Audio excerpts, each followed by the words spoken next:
Hello learners, welcome to my YouTube channel to the point learning. आज मैं आपके साथ कोऑपरेटिव ऑर्गेनाइजेशन टॉपिक डिस्कस करने जा रही हूं, जो कि chapter number 2 forms of business organisation का टॉपिक है। क्लास 11 बिजनेस स्टडी का ये टॉपिक है और इससे पहले इसी चैप्टर से रिलेटेड जितने टॉपिक थे वो सारे मैंने डिस्कस किए हैं। तो अगर आपको उनमें कोई भी डाउट है या आप देखना चाहते हैं तो मेरी क्लास 11 बिजनेस स्टडी की प्लेलिस्ट में जाकर उसे जरूर देखें। सारे वीडियोस आपको मिल जाएंगे लाइन बाय लाइन। और अगर वीडियो अच्छे लगें तो मेरे चैनल को सब्सक्राइब जरूर कर लें, शेयर जरूर करें वीडियोस को अपने फ्रेंड्स के बीच और एक लाइक जरूर दे दें, ताकि मुझे भी मोटिवेशन थोड़ा मिले कि हाँ बढ़िया चल रहा है। और अगर कोई सजेशन है तो कमेंट सेक्शन में जरूर लिखें। तो स्टार्ट करते हैं कोऑपरेटिव ऑर्गेनाइजेशन टॉपिक आज से। सबसे पहले इसके मीनिंग को देखते हैं। तो ये मीनिंग आपका दिया है the Indian cooperative societies act 1912 की तरफ से। एक चीज ध्यान रखने वाली है कि आपके हर डेफिनेशन या हर फॉर्म ऑफ ऑर्गेनाइजेशन कोई ना कोई एक्ट के अंडर वर्क करती है। जैसे हिंदू सक्सेशन एक्ट है, आपका पार्टनरशिप एक्ट है, तो इसी तरीके से आपका कोऑपरेटिव ऑर्गेनाइजेशन जो है वो भी आपके एक एक्ट 1912 के अंडर वर्क करता है। और एमसीक्यू में आपका कोई ना कोई एक्ट तो पूछ ही लिया जाता है। अब जैसे आपके नए बोर्ड का पैटर्न है कि ऑब्जेक्टिव पेपर ही आएगा, तो बिल्कुल आपके एमसीक्यू बेस पर ही जो क्वेश्चंस बनेंगे, तो उसमें ये आपका पूछा जा सकता है कि कोऑपरेटिव एक्ट किस सन के अकॉर्डिंग चलता है या कौन सा एक्ट है कोऑपरेटिव को कंट्रोल करने के लिए। तो इसीलिए ये ध्यान देना जरूरी है कि the Indian cooperative society act 1912 की तरफ से कोऑपरेटिव ऑर्गेनाइजेशन को कंट्रोल किया जाता है, यानी उसके अकॉर्डिंग कोऑपरेटिव ऑर्गेनाइजेशन वर्क करती है। आते हैं मीनिंग पे।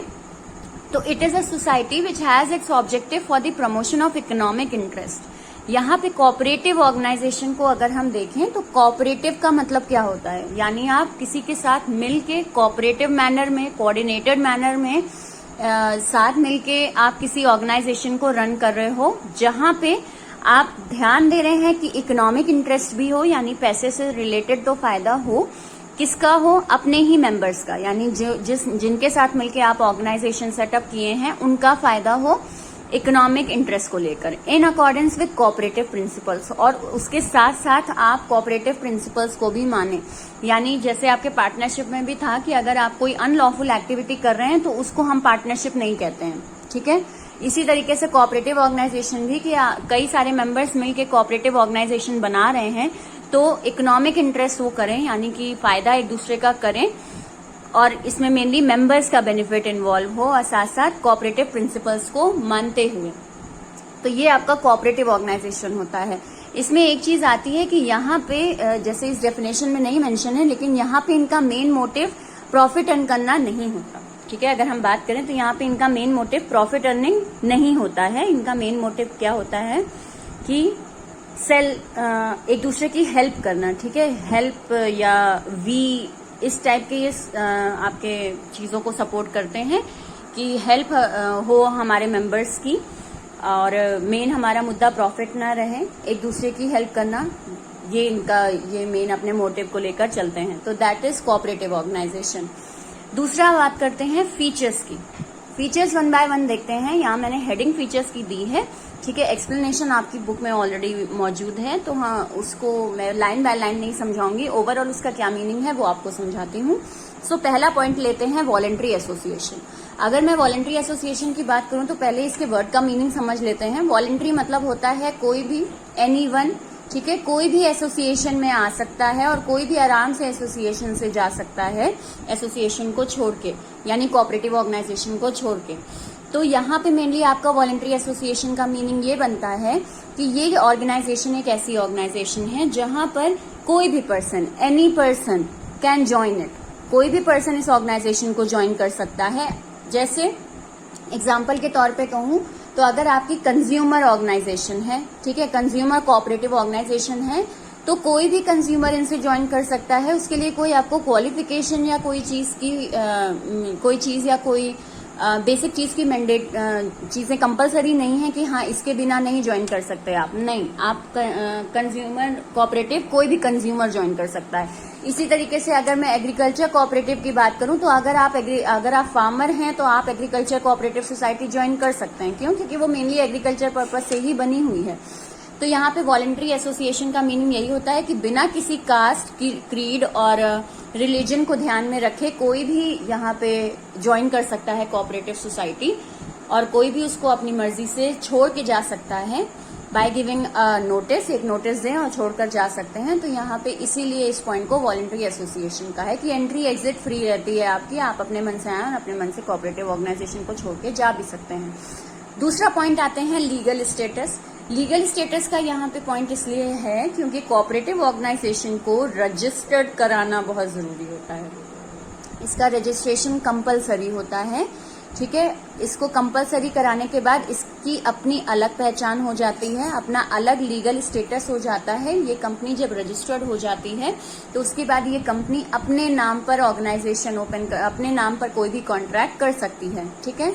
इसीलिए यहाँ पे ये ध्यान दिया गया है कि इसका रजिस्ट्रेशन कंपलसरी हो, और साथ ही साथ फिर इसके मेंबर्स और ये ऑर्गेनाइजेशन दोनों अलग अलग हो जाती है। मेंबर्स आए या रहें उससे ऑर्गेनाइजेशन को कोई फर्क नहीं पड़ता, ऑर्गेनाइजेशन लगातार कंटिन्यूएशन में रहती है। क्यों रहेगी? क्योंकि हमने गवर्नमेंट से उसका रजिस्ट्रेशन करा लिया है। अब उस ऑर्गेनाइजेशन का अपनी अलग पहचान है, वो अपने नाम पर कॉन्ट्रैक्ट वगैरह बनाएगी, ठीक। तो ये चीज आपकी लीगल स्टेटस को शो करती है जो कि कोऑपरेटिव ऑर्गेनाइजेशन में प्रेजेंट होता है। इसके बाद आते हैं next limited liability. Limited liability का मतलब है यहाँ इस कोऑपरेटिव ऑर्गेनाइजेशन में आपके जितने भी मेंबर्स हैं उन सबकी लायबिलिटी क्या होती है? लिमिटेड होती है। They need not to sell their personal property. उन्हें अपनी पर्सनल प्रॉपर्टी कंपनी के ऑर्गेनाइजेशन के लोन को पूरा करने के लिए देने की जरूरत नहीं है। वो लिमिटेड लायबिलिटी होती है, यानी जितना वो कैपिटल लेकर आए हैं, मेंबर्स जितना कैपिटल लाए हैं बस उतने ही वो लायबल हैं उस कंपनी के किसी भी लोन को चुकाने के लिए। That is why it is limited liability. Fourth point देखते हैं कंट्रोल। कंट्रोल का मतलब है कि जो कंपनी है उस पर कंट्रोल किसका चलता है। तो यहाँ पे बेसिकली तो कंपनी का रजिस्ट्रेशन हो जाता है और कंपनी में जितने भी मेंबर्स आप रखना चाहें रख सकते हैं, लेकिन वो सारे के सारे लोग तो कंट्रोल करने आएंगे नहीं।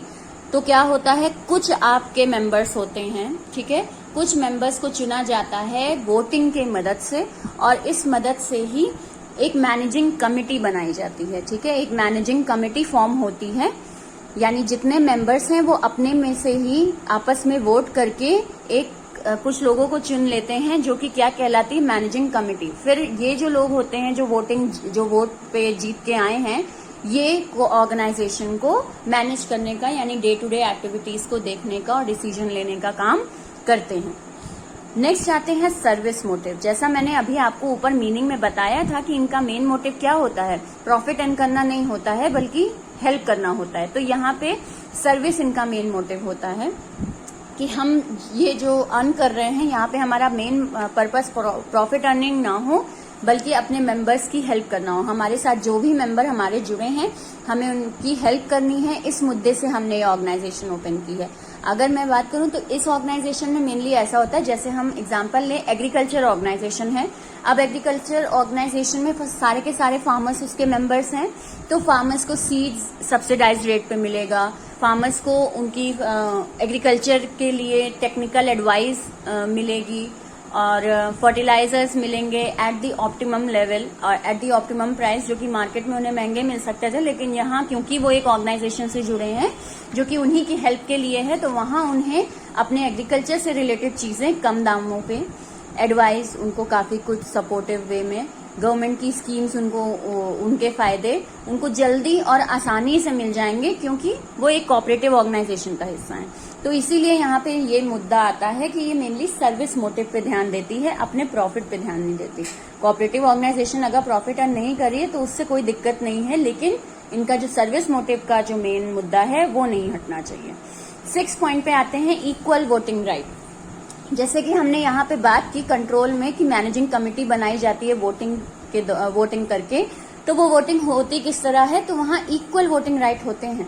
जैसे अगर आपके 10 मेंबर हैं और 10 मेंबर, कोई जरूरी नहीं, सपोज ये कैपिटल बहुत ज्यादा लेकर आया और ये कैपिटल कम लेकर आया, इसका मतलब ये नहीं कि ये 10 वोट दे देंगे और ये एक ही वोट देगा, नहीं, ऐसा कुछ नहीं है। इक्वल वोटिंग राइट्स होते हैं सबके कि वो इक्वली वोट करेंगे, एक एक वोट ही देंगे, ठीक है। 1 मैन 1 वोट वाला कॉन्सेप्ट यहाँ चलता है कि वो एक एक वोट देंगे। अब उस वोट में जो भी लोग सेलेक्ट हुए, जीते, और उनको मैनेजिंग कमेटी संभालने के लिए काम दिया जाएगा। तो यहाँ पे सबकी वोटिंग राइट इक्वल होती है irrespective of their capital contribution. Capital contribution से उनका कोई मतलब नहीं होता। तो ये हो गए आपके 6 features of cooperative organisation. I hope आपको यहाँ तक क्लियर हुआ हो। नेक्स्ट वीडियो में मैं इसके मेरिट्स डिस्कस करूंगी, डीमेरिट्स, एंड देन आगे चल के टाइप्स। तो प्लेलिस्ट पे और मेरे वीडियो से बिल्कुल जुड़े रहें। बेल आइकन क्लिक कर दें ताकि आपको वीडियो के नोटिफिकेशंस मिले जैसे ही मैं वीडियो अपलोड करूं। तो आज यहीं तक रखते हैं, और कोई भी आपको डाउट है तो कमेंट सेक्शन में जरूर लिखें। मेरे चैनल को फिर से लाइक जरूर करें, ठीक है, सब्सक्राइब करें और शेयर जरूर करें अपने फ्रेंड्स के बीच। Thank you and have a nice day.